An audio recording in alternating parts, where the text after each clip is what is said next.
Reimagining Success, Episode 64. You're listening to Reimagining Success, the podcast where we help you reimagine your future, designing a life and career beyond the 9 to 5 that allows you the freedom, flexibility and fulfillment that you've been dreaming of. I'm your host, Anna Lundberg. Now, let's get started on those dreams.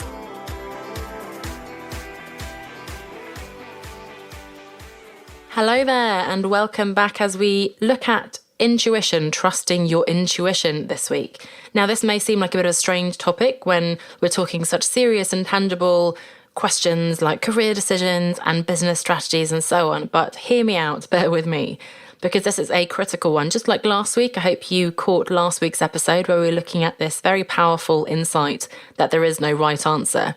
And just like that one, that insight is something that I still need to hear. I still need to tell myself and have other people tell me. This one is another one that I'm still working on. So trusting your intuition is incredibly powerful. And let's look at why that is. So first of all, what on earth is your intuition? We might hear of people saying, they're an intuitive, or they have lots of intuition and they always make intuitive decisions. But actually, it's something we all have. It's just a story we tell ourselves. Just like last week, I was saying I used to self-identify as a Libra. I can't possibly make decisions. I'm really indecisive because I'm a Libra. It's easy to fall into the trap of saying, oh no, I'm not very intuitive. I'm more rational. I make decisions, pros and cons, and analytical and so on. And that can be quite a limiting story. Now, of course, there are lots of situations, if not all situations, that do require an element and benefit from an element of really analysing and looking at pros and cons, but that's not the complete picture. And so it's really a question of whether we choose to listen to it. So we all have it, we all have that intuition, but it's a question of whether we choose to listen to it.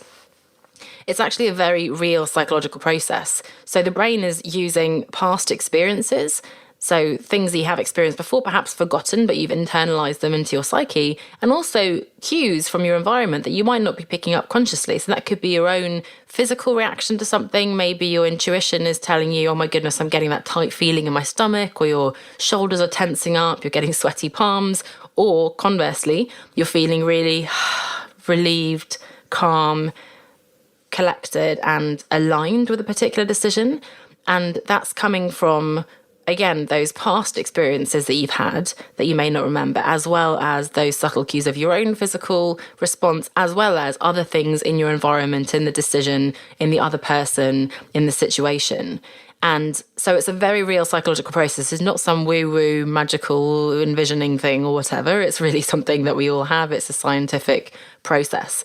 And I was reading that we have two operating systems. So we have the analytical, deliberate, conscious operating system, and then we have a quick, instinctual, effortless operating system. However, I would draw a distinction between instinct and intuition, because instinct is really that fundamental sort of prehistoric automatic response, survival mode, fight or flight, whereas intuition is something much more subtle. I think instinct, for example, might say, stay in your job because it's safe. Maslow's hierarchy of needs, I need that safety, security right at the bottom of the pyramid. Instinct says, oh my goodness, of course I shouldn't quit my job. That's a ridiculous idea. Intuition might guide you to leave your job to start a business. And in my case, that's exactly what happened back in 2013. So without going into a scientific, psychological analysis of what intuition is, I think for our purposes here, we just need to realise it's very real. It's something we all have, and it's just a matter of how to tap into it. But before we get into how, of course, the question is why. So why on earth should you trust your intuition, right? Because we're sensible, intellectual, intelligent beings. We have so many more powerful, stronger cognitive abilities now. So why should we listen to this, very sort of subtle, old school way of making decisions, I guess? Well, first of all, and I talked about this last week, the reality is we're never going to have complete information. We're never going to know every single factor, consequence, scenario, all the information about the other person or people involved, every different situation, every possibility. We're never going to have that complete information all at once in order to make a perfect choice based only on analysis, conscious thought, cognition, and so on.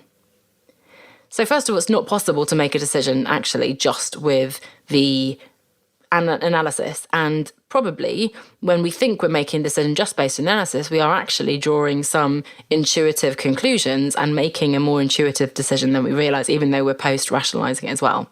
And in fact, that's something I listened to on a podcast the other day where they were saying that's very much something we do. We might make a decision very intuitively, but then later on our brains will post-rationalize. And in fact, I talked about this last week as well in terms of rationalizing what the right answer is, that will create an intellectual, rational reason for why I've made a decision, whereas actually it was much more emotional, intuitive, possibly. So that's quite interesting.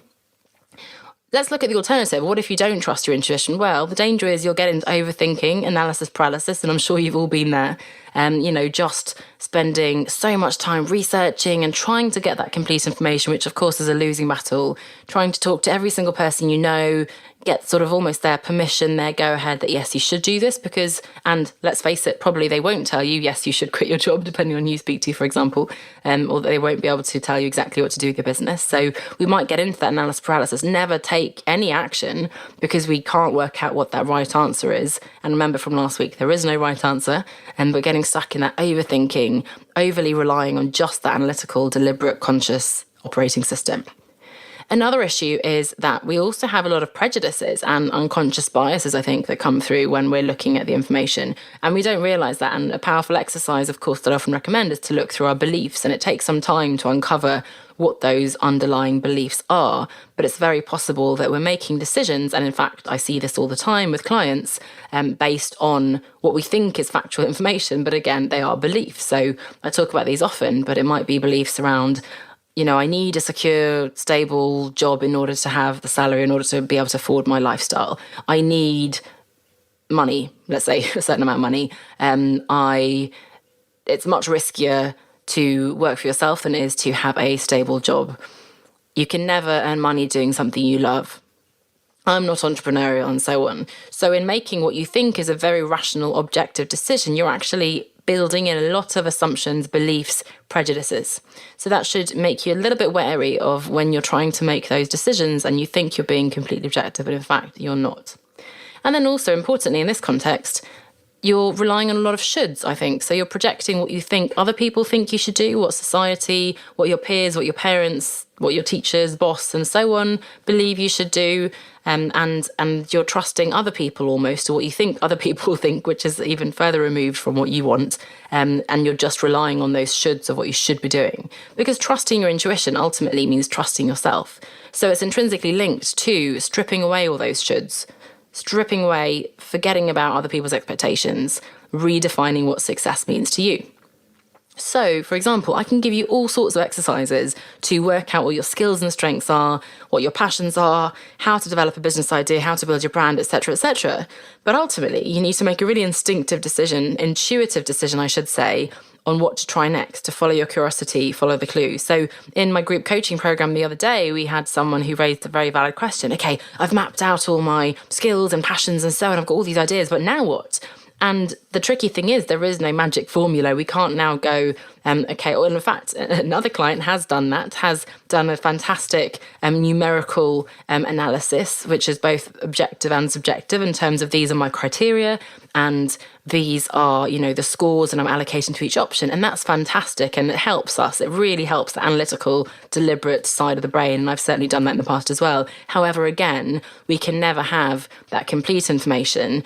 And as much as we try to make this a very black and white, objective, rational choice, the reality is there is always going to be a need to use a bit of that intuition, again, to follow your curiosity, follow the pull, follow what feels most exciting to you, and follow those clues.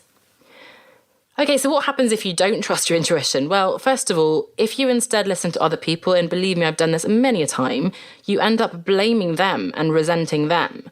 But the reality is you can't blame them, and they certainly won't let you because it has been your decision and your life. So certainly when you're young, for a long time I told myself the story, my parents and teachers, sort of forced me into or prevented me from studying what I really wanted to. And I wanted to be a journalist and writer, and I wanted to study English. And I was told that, no, you can't possibly make money with that. Fine. And I was a child at the time. However, you can't go through the rest of your life going, okay, I'm not in the job that I want because of my parents, my teachers, whatever it was at the time. there's a point at which we have to take responsibility for that. And I think as adults, as 30, 40 plus year olds, we're very capable of taking responsibility and recognizing that although we made certain decisions in the past, we now can very much and should very much make different decisions now. I remember a trivial but perhaps embarrassing example from taking a little civics test, as it was called, in my secondary school. I must have been 10, max 11. And, I was smart and I did well at school. And for this test, for whatever reason, I'd glanced over and I happened to be able to see the girl sitting diagonally in front of me, and I copied her answer for a particular question. Guess what? She got it wrong. My intuition, my answer was actually correct. So, the sort of scaling that up, if you cheat by looking at other people's answers, oh, they're doing that in their job and they're taking this and they're making that choice. Actually, maybe they're not making the right decision, and certainly they're not making the right decision for you because you are a completely different person. So the right decision for them isn't necessarily the right decision for you. Now, similarly, if you say yes when you really mean no, so if you say yes to a project, a client, someone's asked you to do something next Sunday, and actually instinctively, and again, I'm using these words interchangeably, although I said there was a difference, intuitively, you feel like, no, that's not what I want to do, then again, you'll end up resenting that person, resenting the client, the project. Every morning when you have to work on this and you have a call with them, I'm so angry that I have to work with this person, they're so annoying and they're not paying me enough and so on. But again, take ownership of this. Look back to that decision. You made a choice. Maybe you made the wrong choice, you realise now, but what can we do to learn from that next time? We raise our rates, we say no to that client, we make a different decision. Ultimately, if we go down this line, we'll end up feeling tense, not sleeping well, our health will suffer, we'll feel unhappy, we'll create a career or a business that we're not happy with at all, we'll burn out.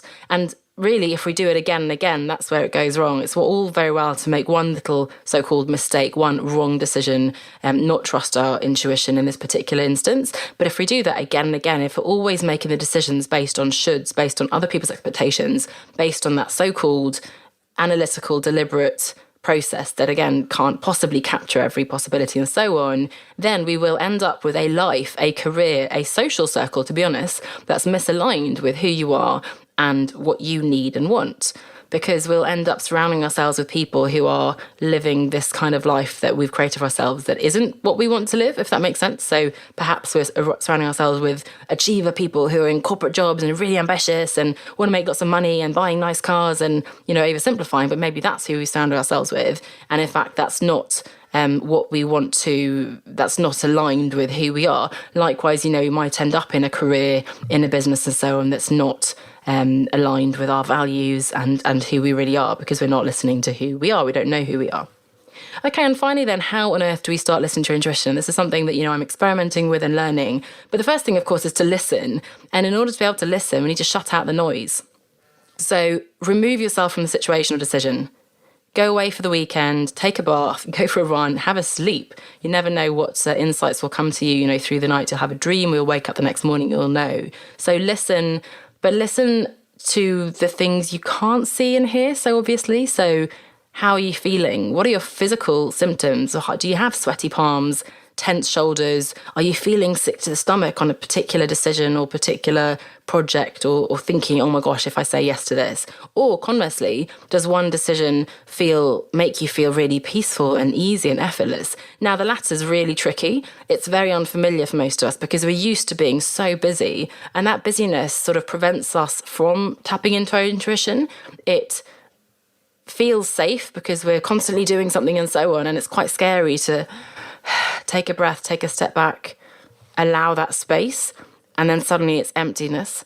But it's in the emptiness, it's in that space that the truth will come, that we'll be able to tap into and listen to what is really right for us.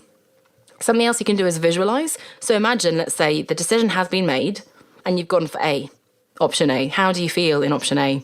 Really try to feel, oh my goodness, okay, I'm working on this project, I'm sitting there working on my business, I'm traveling here, I'm living with this person, whatever it might be. How am I feeling? And the same then for option B, C, whatever it might be.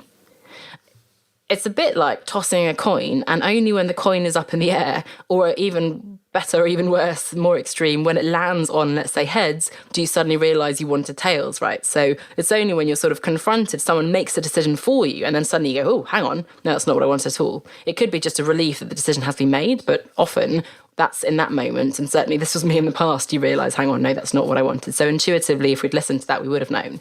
Another option is to talk it out with someone. Now, I would suggest you talk it out with, for example, a coach or an impartial person rather than your partner or a friend. In particular, partners and friends who have very strong opinions. Now, if they do have strong opinions, again, that might help you, just like the coin toss, to help you realise that actually you have a different opinion. So if they go, oh my gosh, you should definitely go for B, then you'll maybe recognise, oh no, actually I want A.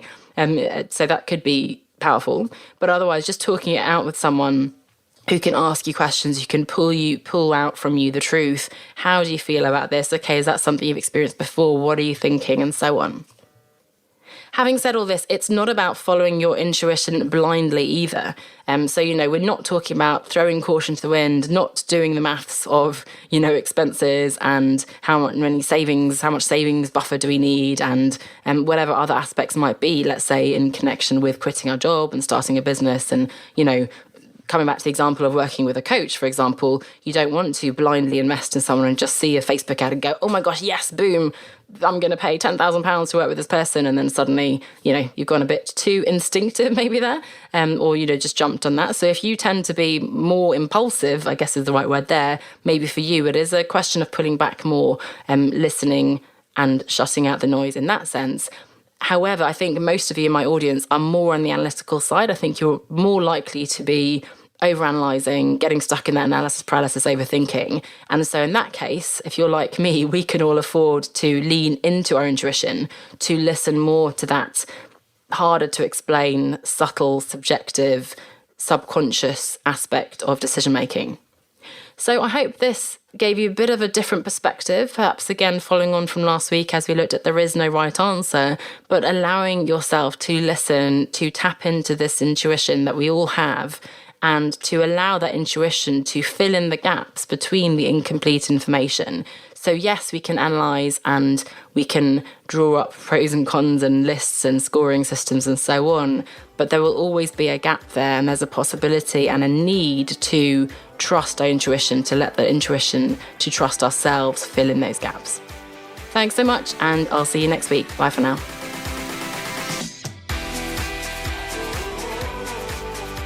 Thanks for listening to Reimagining Success with Anna Lundberg. I'm sure you know someone, a friend, a colleague, who could also benefit from this podcast. I'd love for you to share the podcast or maybe your favourite episode with them so that they can listen too. Thank you so much for your support.